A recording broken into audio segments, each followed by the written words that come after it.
I'm here. I'm Emilio Chavez, and I'm here with Bonnie Alvarado. And we're just gonna talk a little bit about her experience in Salinas and how it was like during the war years. So, we'll start with your family. Can you talk a little bit about your family history, like why they came to Salinas? Well, I was very small. I was born in Loveland, Colorado, Mm-hmm. and they waited for me to be born to come to California. And what was happening in the Midwest is what they called the Dust Bowl. And the whole Midwest was going through like a 7 year drought. And when the winds blew, the dust got so bad that people were choking to death and animals were dying. And all the farmers that lived there for years and years and years, there was no water, there was no crop. The people would wake up and their house would be full of sand from the wind, and they would, I mean, there was no work. And my father and mother, there was four of us. I had two brothers, a sister, and then I was born in Loveland. And my grandmother lived in Salinas, and she had 10 kids, and Mm-hmm. they all lived back in Nebraska and Loveland. And she said, come to California, there's work here. So my mom and dad decided they were going to have to leave Colorado. And they waited for me to be born, and I was born in September. And then, first part of the year, they started out for California. And somebody gave my father a car, and it was Mm-hmm. a old car already. And he worked on it, and he took the seat out of the back of the car, and all the neighbors gave my mom and dad food, and they created probably the first station wagon. They put all the Wow. food under where the seat was, and then they put a mattress on top, and all of us kids sat on the mattress in the back. And as we were leaving, my grandfather stood there and he was crying because his daughter was leaving with all her children. And my dad said, oh, hell, come on. So my grandfather ran in and got a suitcase. And all of our suitcases were, what we had was tied on the top Mm-hmm. of our car, and all the food that we were going to eat. And I think they probably had $5 or $6. Wow. And they headed to California. And along the way, it took them about 6 weeks to get here. What we could probably do in 2 days, maybe. If you drove all the way, you could probably do it in one swoop. Right. But they went Highway 66, and that's what most people were traveling. And it was a terrible road. It was, a lot of it wasn't even paved. And they would stop along the way and cook, make a fire and cook, or take a break. Or my dad would stop if we ran out of money, and he would find a job, a mechanic or something, and make a few dollars and to feed us, and then we would be on our way. But a lot of people took longer than that. I have friends that it took them 3 months to get here from Texas. Wow. But a lot of places there didn't have gas. People were pushing their cars. There were no hotels, there were no restaurants. So everybody was just camping on the side of the road, and it was accepted.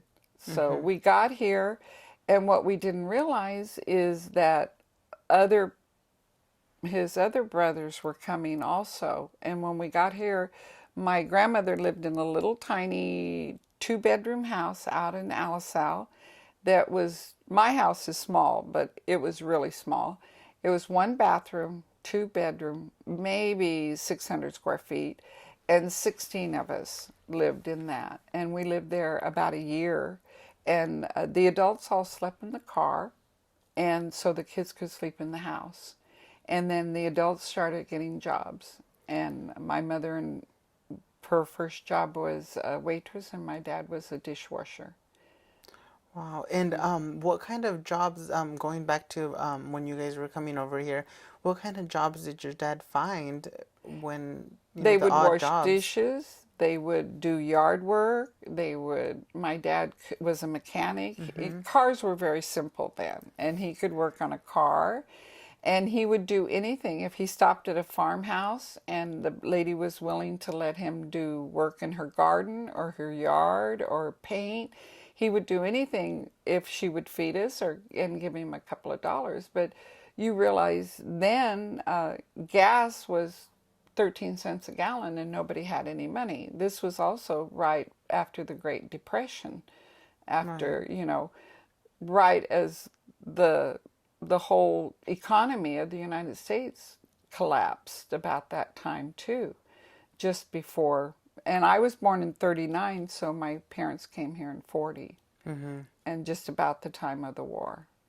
So Right. my grandmother lived out in the east side, which they call the east side now, which was East Salinas. But most of the people of my family got jobs in produce.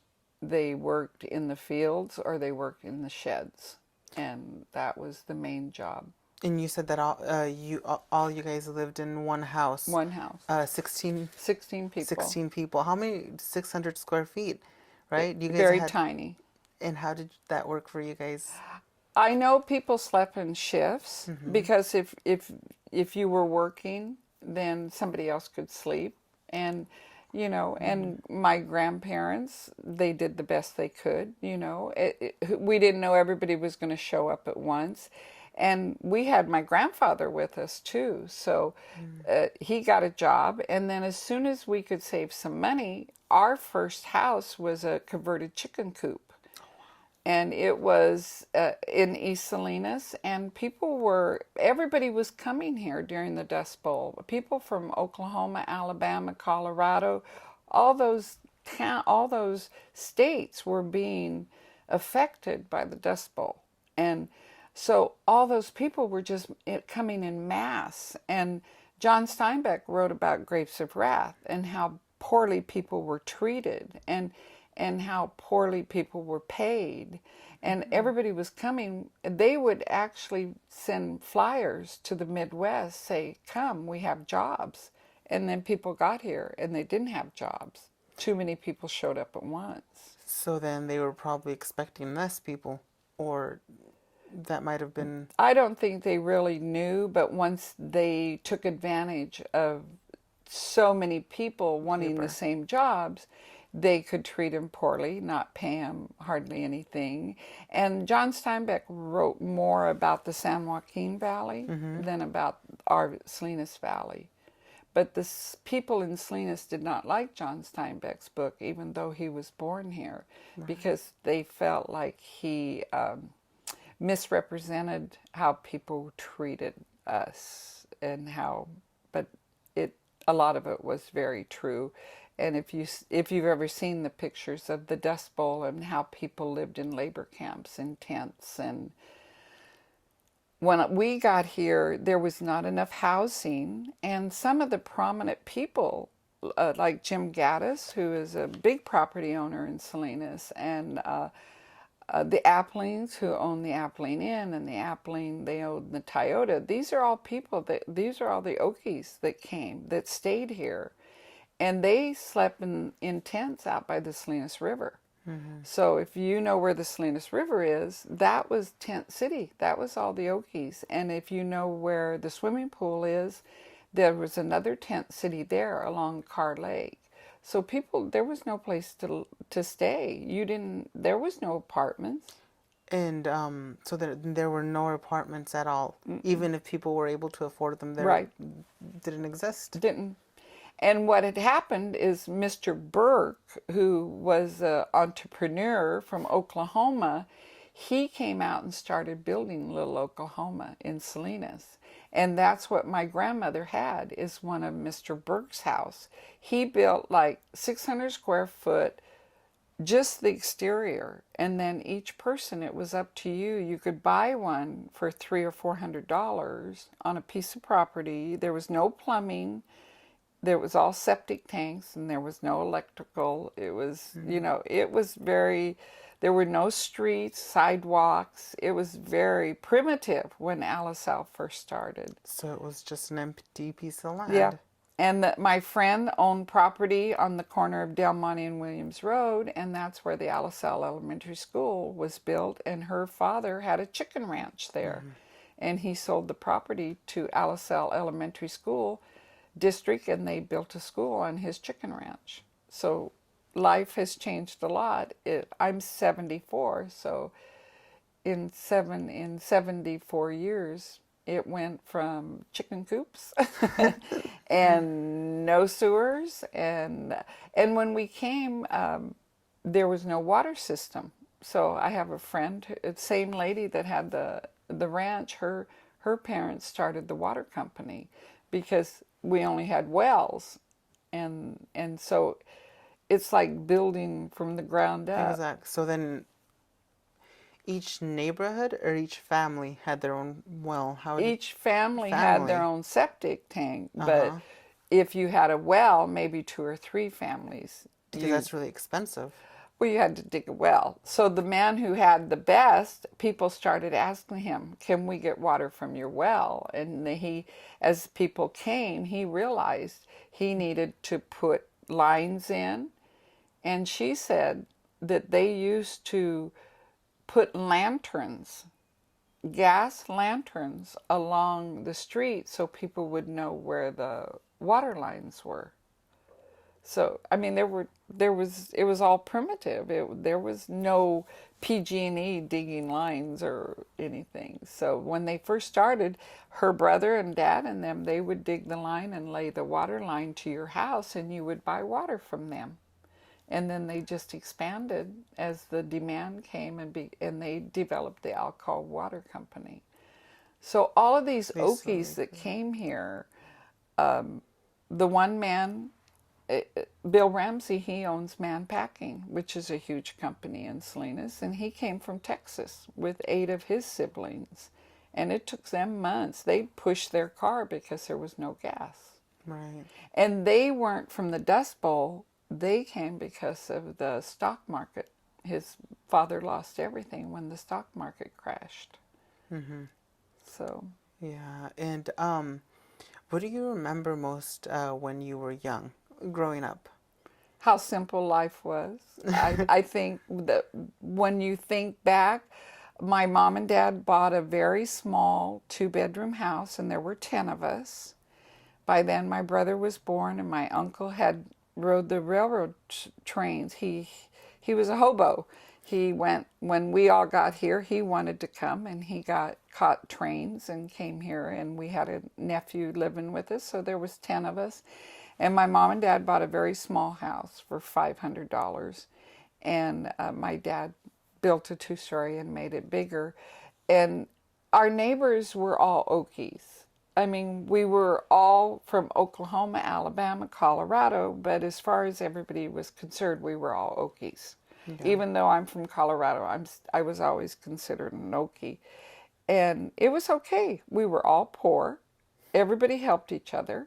You didn't have to have a building permit when you wanted to build on. You just built on. And we lived 1 block from my grandmother, and my uncle lived another block, and another uncle. All of us kind of stayed together, kind of like the Mexicans are doing now. They're all in the Alisal, and they took over Little Oklahoma. Now it's Little Mexico. It's just a different culture. It's different Yeah. cultures. They, move there and everything changes, right? But when I lived there, you could play outside in the street and play baseball, kick the can. You could run up and down the street. Kids were out till it was dark. Nobody shot each other. Nobody fought each other. And if my neighbor down the street told me to behave, I listened.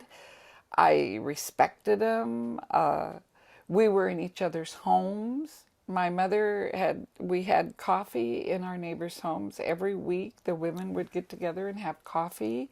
So we knew all our neighbors. If one needed help, my mom had voting in the house. We had Girl Scouts and Boy Scouts, and I mean, it was just different. I do not see any of that neighborhood feeling anywhere. I don't know. I know maybe one or two neighborhoods that I've been in that where the neighbors really support each other and help each other. And you don't see people outside. I mean, we used to be Right. outside. Nobody's outside anymore. I would no more let my kids play out here, and people are fearful. Mm-hmm. It's just become very different, very different. It was very simple, what I remember. And You used to play with your siblings? oh yeah, yeah, and the neighbors, and I could go down my street today. I mean, I go back and look at my house every once in a while, and I could say, oh, the Hollenbecks lived there, and the Goins boys lived there, and the Ramseys lived there. I could tell you every house that all my friends lived in. And one lady still lives out there that lived across the street from me, Frances Lewis. She still lives out there. So I still go out in the neighborhood. I loved Alisal. It was a Mm-hmm. wonderful place to grow up. But by the time we got, I mean, when we went to grade school, it was all Okies. It was all very poor people. If you had a pair of shoes, you were very lucky. So then would you say that you would be in school, was it different? Like you like all the Okies, were they like by other kids, were they teased? Well, we didn't go uptown. At one time, when my parents first came, the police used to sit at the railroad track. The police cars would sit there to discourage the Okies from coming into town, Oh, into downtown Salinas. People didn't want the Okies. And you get the same feeling about the Mexican people now. You know, there's a big discrimination. And I'm married to a Mexican. My girls are all married to Mexicans. But there was definitely not, the Okies were not welcome. We kept to ourselves. And as long as you were at Alisal Elementary School, everybody was the same. Everybody at Fremont School and Sanborn School, all the schools, they were all just filled with little Okie kids. The kids nowadays, you know, they have to have this clothes and that clothes and shoes, and we just didn't. We didn't have a lot of stuff. And our meals were one pot. We either had a pot of beans and cornbread, or chicken soup, or spaghetti. We didn't have meat. We didn't barbecue steaks and chicken, and we didn't. Nobody did. nobody did. The big thing was fried chicken on Sunday. Mashed potatoes, fried chicken, potato salad. But nobody was buying steaks. But nobody else was either. So, and we made our own ice cream, and it was just a wonderful place to grow up. So as a child, you were very We were isolated but at and the same time you were very happy. happy. And all of my cousins were the same because they all lived out in the Alisal, same place we did.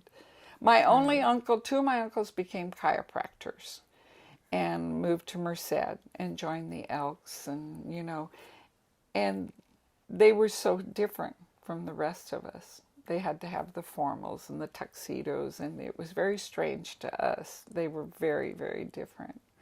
They were professionals. But we found once we hit junior high, we were still isolated because we were still out on the east side. We were still in Alisal. The rude awakening was when we went to high school. And when we went to high school, all the kids that lived uptown that had the nice clothes, that had the more professional parents, we just kind of clashed. We stayed separate. The Okie kids kind of hung together, and the uptown kids hung out together, and that's how it was. It was just normal. And Right. if you look at the yearbook, the uptown kids are the ones that were the officers, that were in the camera club, you know, that ran the school, that were the cheerleaders. They were all the kids that lived uptown. And very few of you participated in Right. those activities. Right. And what we found also was the uptown kids, their plan was to go on to college. We didn't have that mentality. Not a lot of my friends or the Okies set out for college. Very few had that goal. What we ended up doing is we got married and started our family and got jobs. And I graduated in June and got married in October. So it was sort of like a cycle. Yep. It was sort of like a cycle. And that was okay because that's all we knew. So all of my friends were doing the same thing. All of us were getting married when we were 17 and 18 years old. Mm-hmm. And by the time I was 20, I had a baby and all my girlfriends had babies. So it's okay. And we still stayed with our same friends. So, education-wise, when you were growing up, did you ever aspire to go to college or No. a profession pursued? Never occurred to me to be a nurse or a teacher or I didn't set the goals. My goal was to graduate from high school and then go to work. And and I worked when I was in high school. Mm-hmm. All of us had jobs. I worked for the school system in the attendance office half a day my senior year, so I only went to school half a day my senior year. All that was required was math, and PE was always required, and then in summer school you would take history or government and get those out of the way, but those are the requirements. It wasn't, the education system really sucked. I mean, I don't know. A lot of like I said, a lot of the people that left here and went to college, they never came back. Mm-hmm. And all of us from Alisal that got married and started families, we stayed. So that's why a lot of the prominent people in Salinas today are Okies. The Jim Gattises, the Applings, the Church family, these were all Okies that came here and stayed. Yes, stayed. And when I do class reunions, we've been out of school 55 years, I still see when we get together, my friends are still the ones that grew up on the east side. And I see the other people kind of congregate with their friends, which were the uptown kids. So there's still A division. Groups, right? Yep. And you can see it. They're more reserved and we're more outgoing and more relaxed. I don't know. I don't know, it's because they were professional people and don't know how to, I don't know, relax or what. But I still see it when we go to class reunions. So. But I still have made lots of friends with people that were the uptown. Now, because my husband went to college. He went to Hartnell for a while. And he joined the Pi Delta Kappa, which is a fraternity. And those were the Jim Gattis, Jim Shade, the people that were going to become the backbone of Salinas. That was part of his fraternity. So we became very involved in that and joined the Elks and stuff. So we've kind of broken out of the stigmatism that we're not good enough. Right. Yeah. And that was the stigmatism, that you weren't good enough. Unfortunately, yep. Right. Yeah. And so then, in terms of education, again, your family never encouraged you or anyone. Was it something that was never mentioned? It wasn't even a given. My oldest brother graduated from high school and went right to work. My sister graduated from high school and went to work for the phone company. None of us went to college. None of us. My brother joined the Navy Army when he was 16. And I got married, and I was working in high school, and as soon as I got out of high school, I was working for Bank of America. Oh, wow. And it never occurred to me that I should go to college. I was already getting married, and my friends were all getting married, and one or two of my friends went to school and became airline stewardess, and I thought, wow, that's awesome. You know, that she stepped out of the box and did something different. But even as young married people, we continued the same cycle. We still stayed together, went to each other's children's birthday parties. You know, we had New Year's parties, Christmas parties, and it seemed to be a lot of the same people that we went to high school with. So very few people, you would say, sort of stepped out of the box, Right. did something different. Yeah, Right. because I don't think Bill Ramsey, I don't think he went to college. I don't think Jim Gaddis went to, these are people that are still in Salinas. Sue Appling didn't go to college. She owns the Toyota company here. These are people that stayed. The people that own Granite Construction, the Wilkersons, they were friends of ours. They sold their company for $5 million. And he was an Okie from Muskogee. I mean, he was more Okie than me. And they were just hardworking people who created businesses that grew. And they didn't go to college. Yeah, and somehow helped Salinas. Yeah. What it is today. Today, Right. still, and their families continue because Don Nucci's family was also very strong in this town. And you were asking me how it was when I came here during the war and stuff. And one of my dad's first jobs was he was a dishwasher, and then he got a job loading lettuce into what they would do is all the lettuce would come to a shed, and all the lettuce would be packed in cartons, and then it would go down a conveyor belt. And my dad would pick up these cartons of lettuce and throw them into box cars on the train. And then they would have huge chunks of ice and blow ice into the boxcars, and that's how they shipped shipped lettuce before they learned how to vacuum cool. And during the war, my dad had been drafted, and he was going to go into the Army. And Don Nucci's father, Mr. Nucci, owned the packing company, and he went to the board, what do they call it? Where the draft board, and he told him, I really need Keith Wright to work for me. He's one of my best workers, and what I do during the war is provide food, and I need him. So the draft board deferred my father to not go into the Army, which was wonderful because my dad didn't have to leave, and he had a big family to raise. Right, and you guys obviously didn't want him to leave, right? Right. During the war, really no. hard Yeah. for your family. Yeah. And my mother went to school and became a nurse. So, I mean, she wasn't well educated, but that never occurred to me to go to college to become a nurse. And your mother went to school in Hartnell. They had a Hartnell. nursing program at Hartnell, and she went there and had 5 kids at home. Where did she work here in Salinas?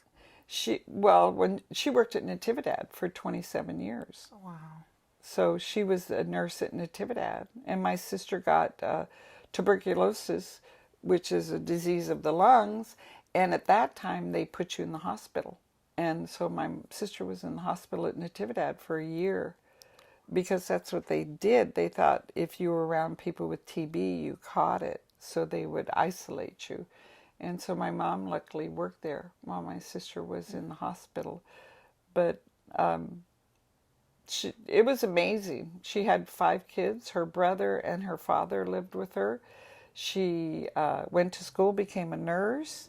She cooked for this huge family, and none of these prepared meals. Everything was from scratch. And she was a Girl Scout leader, a PTA member, and she did it all. She amazed me. She's really involved. Yeah, she'd go to work at 7, get off at 3, and she could do it all. The Okies were hardworking people. And I think it's a shame. Well, it's just different. Kids today don't know how to work. They don't. We're all computer. But I don't think my grandsons know how to mow a lawn. I don't. They live in Pacific Grove and there's no lawn, so they've never mowed a lawn. They got a little tiny yard in Pacific Grove. It never occurred to them to come over here and mow a lawn or edge. I don't think most males know how to change a light bulb nowadays. They don't. You can't work on a car. And the Okies did all their own repair work. They fixed their cars, and we've become a society where everything's hired. Right. People have somebody to clean their house. They have somebody to wash their car. I don't see my grandson washing their truck. Everybody, you go through the car wash. So what? They go to the gym to work out. Get out and do yard work. I mean, what do you? I know people who work in the fields that still pick strawberries. Some of the girls at Everett Alvarez, but really, the youth today, I don't think. Could you paint a room? Could you? Different lives, the different eras, right? Yep, Everything, things change, right? they do, and they've changed tremendously. Drastically. I mean, my dad built rentals on Del Monte. Right now, there's shootings on Del Monte, but when my husband and I got married in '57, my father rented a house for $50, an apartment, and because we were family, he rented it to us for $22.50. So that's what me and my husband paid for rent our first 3 years we were married. And we saved money and bought a house. And our first house was $12,000. And we put it on a 30-year loan. So our payments were $100 a month. And we wondered how we were going to make $100 a month house payment. Because I worked at the bank 2 weeks and brought home $92. I worked 2 40-hour weeks, 80 hours, and brought home $94. So that tells you what apples and oranges. $12,000 for a house was a big commitment. So $22.50 rent. Life changes rapidly. Now your cell phone bill's $150. Yeah, Definitely. definitely different. But because he had the rentals, I learned to paint. We have rentals now. We go in, we do our own painting, we do our own yard work, we can do most of our repairs. People can't do it anymore. They just don't. You expect somebody else to do everything. You have somebody come in and clean your carpets. Right. Yep. It's just more common, and people just think it's easier. Yep. Right. That's why it's So life changes time. quickly. No, I don't have time. Yeah. But I don't know. I loved living in Salinas. It's been a wonderful place to grow up. And I know a lot of people feel very threatened in Salinas. They don't feel comfortable being here. Friends that don't live here wonder why we're still here, because we have such a bad reputation. Right. And you said that you married your husband when you were 17. 17. How was that like? I was in junior high when I met my husband. So I was 13 or 14 years old. And all of my girlfriends we had one high school, Salinas High.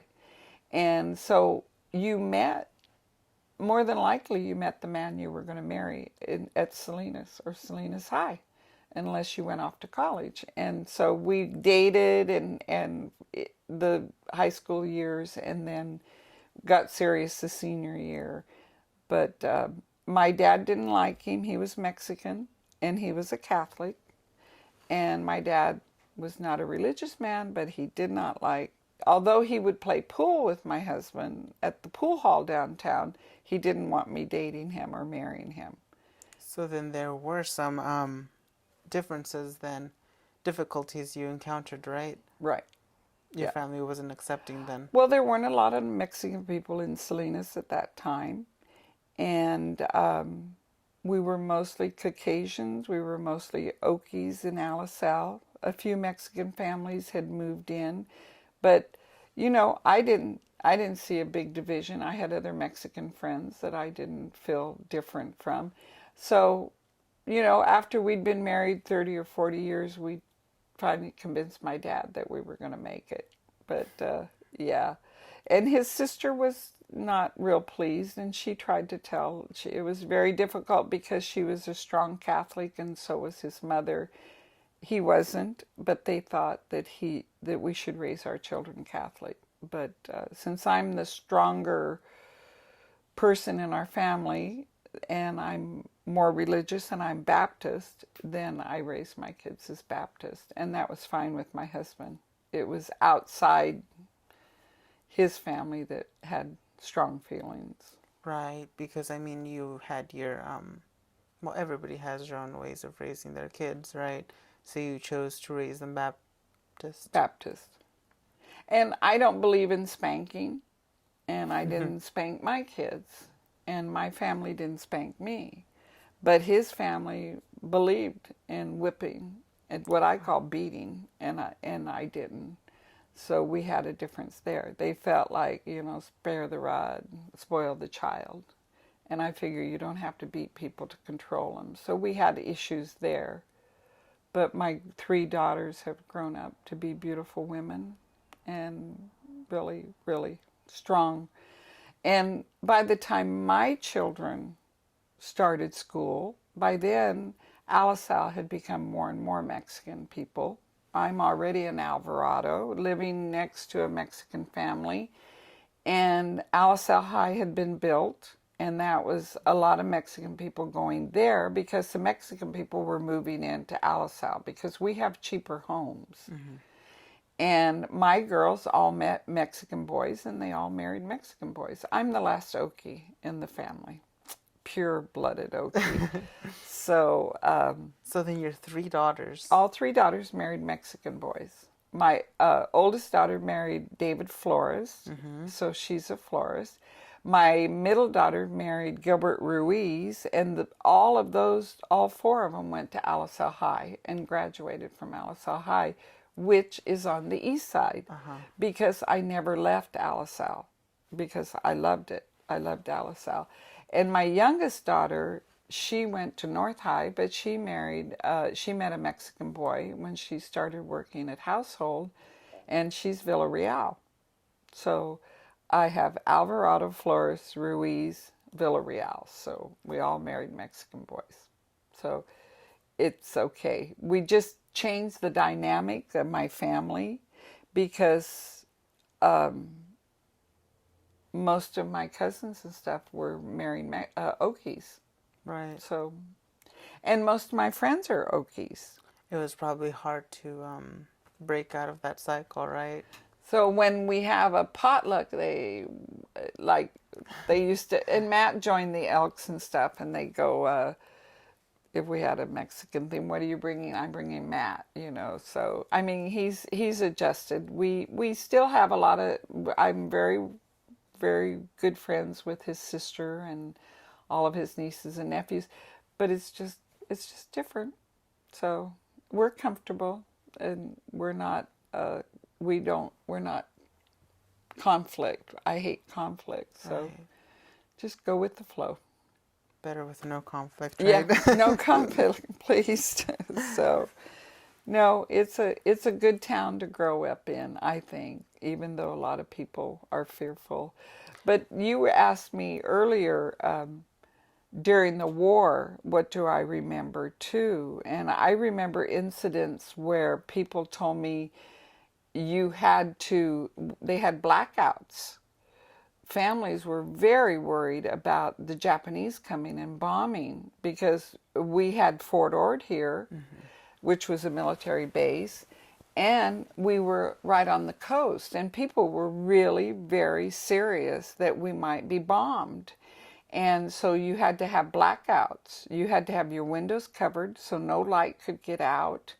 And I don't know what they did as far as the street lights and stuff, but even families that I know that lived in Marysville and stuff that lived in tents, they had a big black cover, like a tarp that they would put over their tent.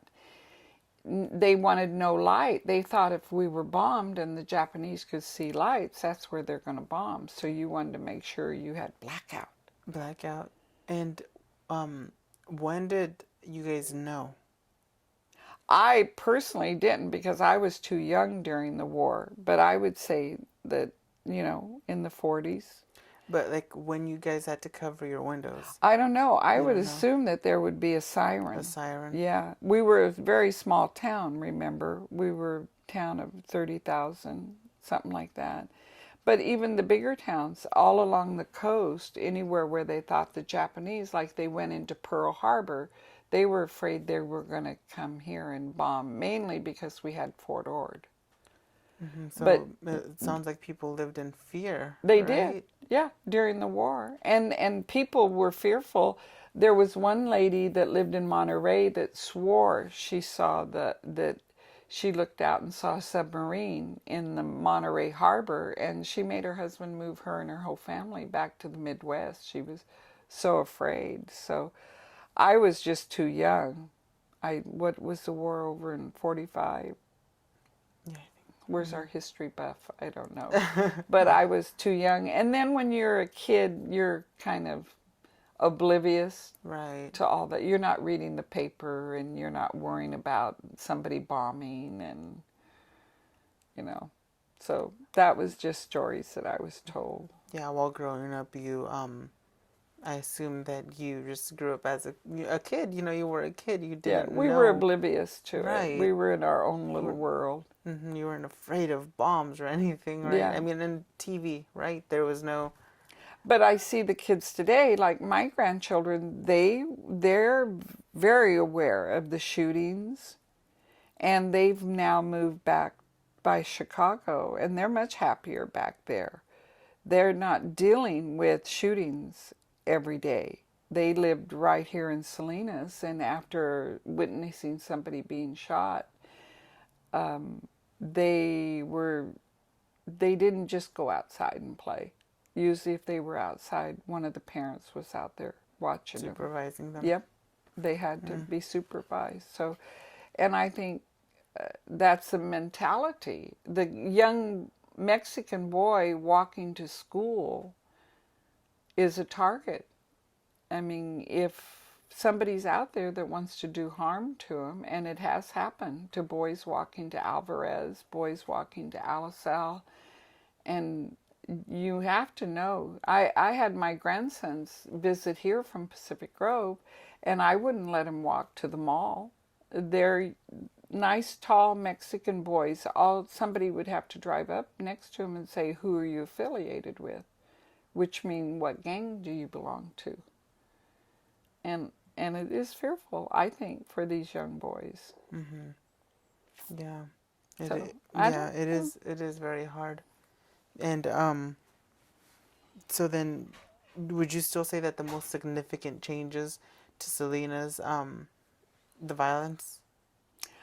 I see over the years, we're talking the 50s, 60s, 70s. I've seen in the last maybe, 20 years, it's been getting worse and worse and worse. And I think a lot of it is people that come here, and I'm from Mexico, that aren't coming here to be a family. They're coming here to be part of La Familia, which is people who rob, prostitution, drugs. They're not coming here and saying, I'm going to go to Salinas where I'm going to have a better life and I'm going to bring my children and I'm going to work here and make a good life. These are people that they're not doing that. They're looking for an easy life, and that involves drugs, prostitution, robberies, killings. And most of these people that are doing the shootings belong to gangs. And it's not only Salinas, it's everywhere. It's everywhere. It's everywhere. It's in Sacramento.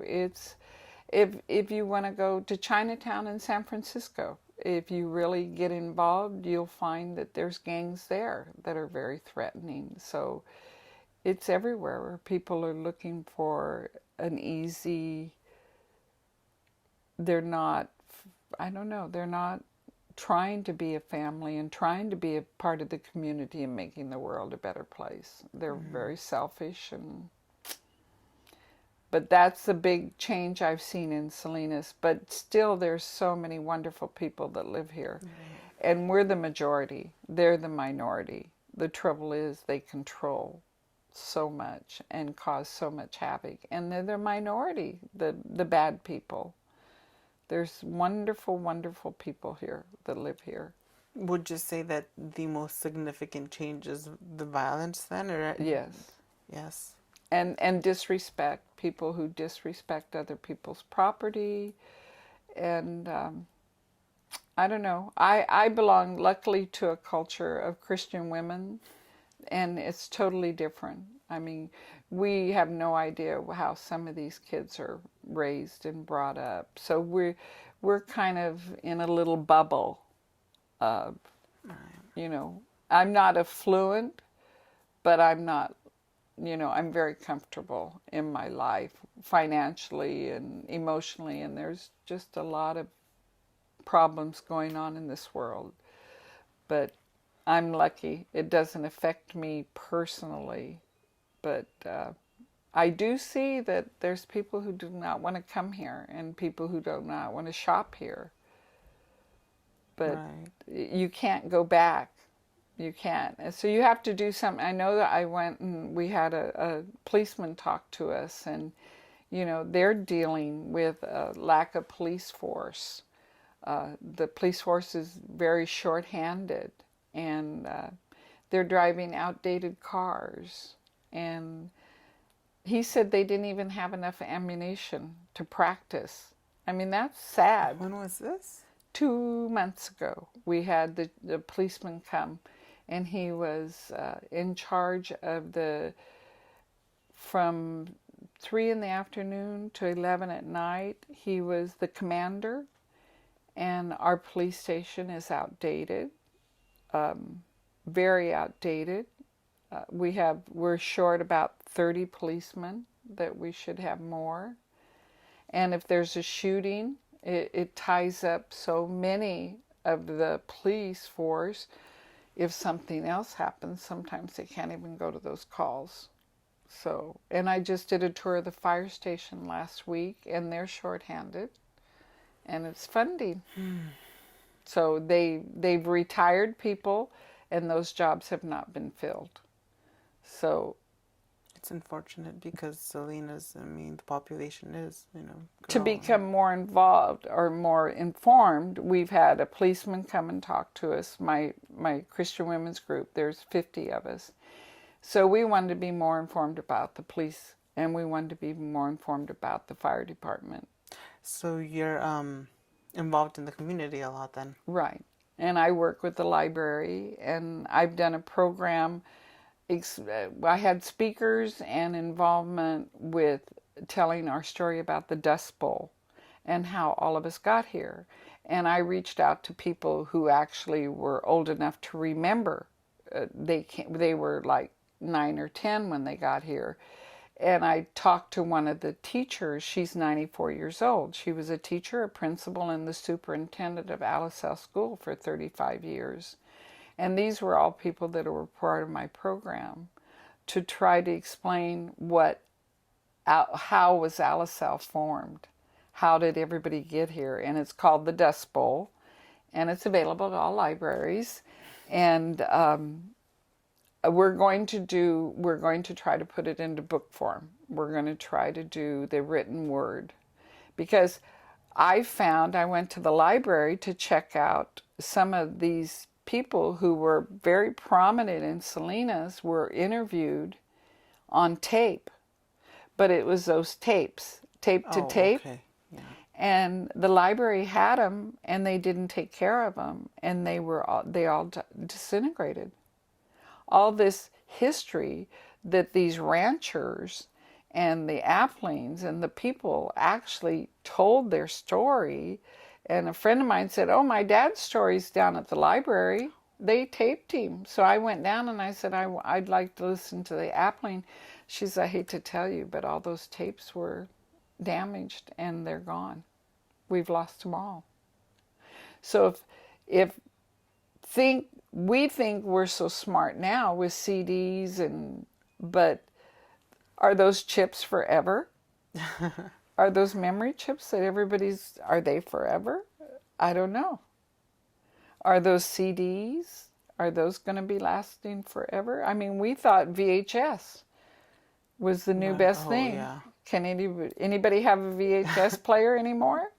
So all the stuff that's on VHS could very probably be destroyed, or people won't have a VHS player. And so we're trying to do the written word. But if you go to the library today, people aren't checking out books. So I don't know what we're going to do, but we're going to try to do it. You're doing oral history. Yes. So you're not going to do written. Well, it's both written and oral history. So what we're doing today is going to be converted into writing. No, it's not gonna be. It's not gonna be converted into writing. It's just the recording. So, but we'll talk about that. Yeah. So, do you have anything else to add? Well, I think Salinas, there's so many people that really care about Salinas, and so many people that came here as the Dust Bowl. And if that's the history that you guys are trying, the CSUMB is trying to record, so you're interviewing people in my age bracket that actually experienced, I think you better hurry up. Because people, people are dying. I mean, I just got a call today that Warren Goldman died. He is very prominent in Salinas, and Jim Appling died a couple of years ago. He helped create so many businesses here, and when you look at Jim Gaddis is 75. My husband's going to be 80. I'm going to be 75 next year. If you guys don't hurry up and get the history, there's not going to be anybody left to tell it. And the ones that are here won't remember. So, I don't know. I think Salinas is still a wonderful town, even with the violence. I think well, personally, input here. I think it is too. I do. What I feel bad about is the parents are so few parents are getting involved with their children. My children are all involved in sports. All my son-in-laws coach. My son-in-law is the head coach at Pacific Grove High School. My other son-in-law is a coach for girls softball at Storm right over here. My other son-in-law is a minister, and he's a coach. He coached for the Salinas Rec League, and none of these guys make any money. They do it because they love the kids. But it's the same people. The same people. My husband had a wrestling club for 50 years. Oh, wow. And he was inducted into the Wrestling Hall of Fame. Do you think he could find somebody that would take over and dedicate? He didn't have any wrestlers. He had 3 daughters. None of our daughters were wrestlers. He did it because he loved the sport, and he would go to the east side and pick up all these boys who had no transportation, no money, and he coached them for 50 years. He did this.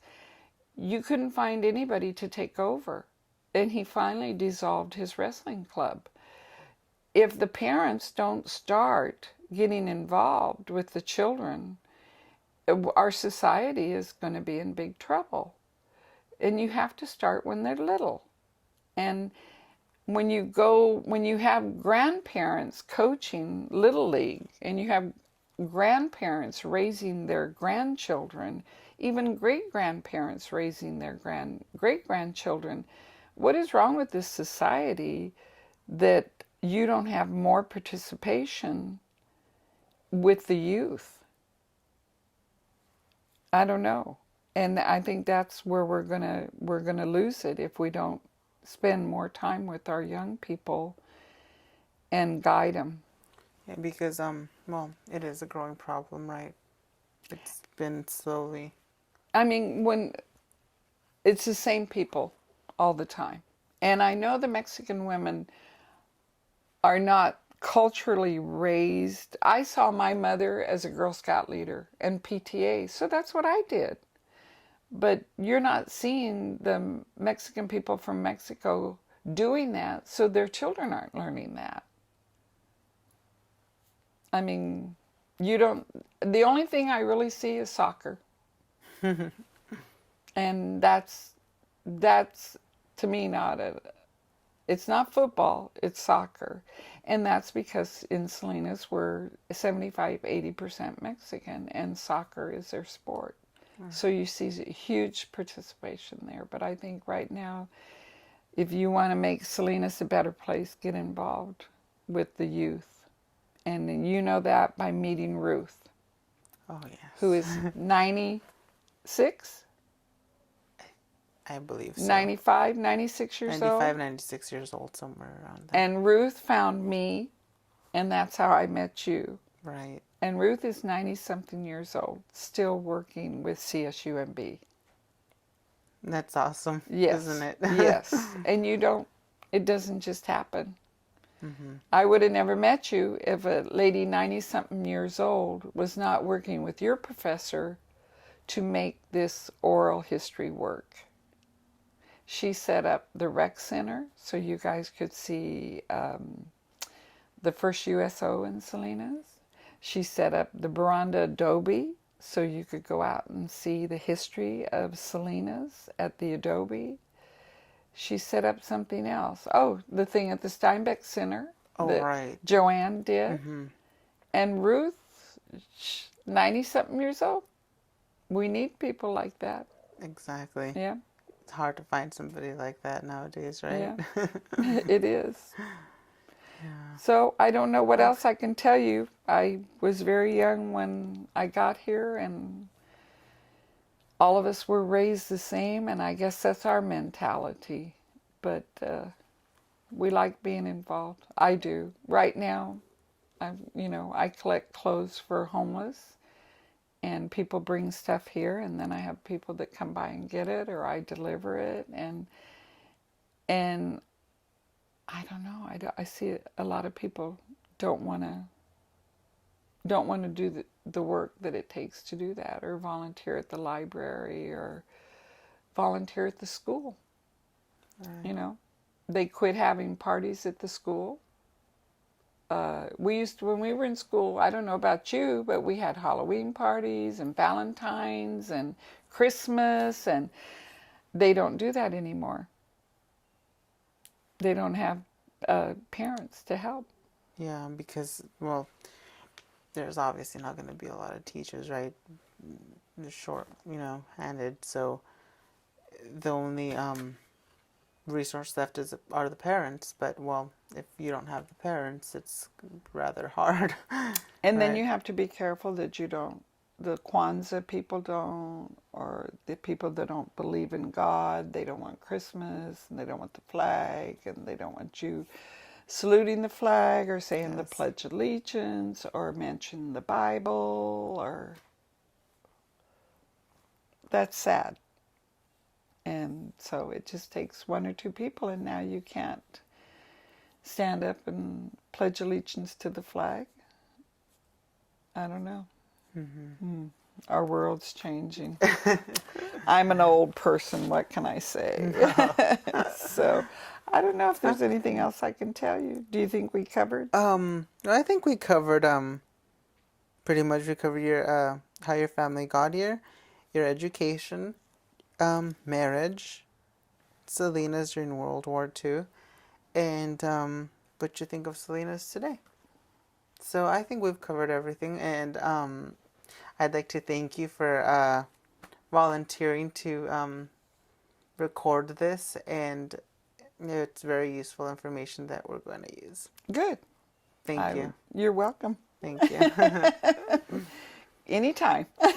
So I'll let you work with us when we do oral history Oh, that'll be at great. the library. We'll get you guys involved when we want to do the written word. Right. Okay, Yeah. that'll be great. I do like being involved, so anytime. I would like to recommend to your professor that she show my video. Okay. Yes. It's called The Dust Bowl, and it's available at the library. So, Okay, all yes. right. Thank you. Thank you very much. All right. Thanks.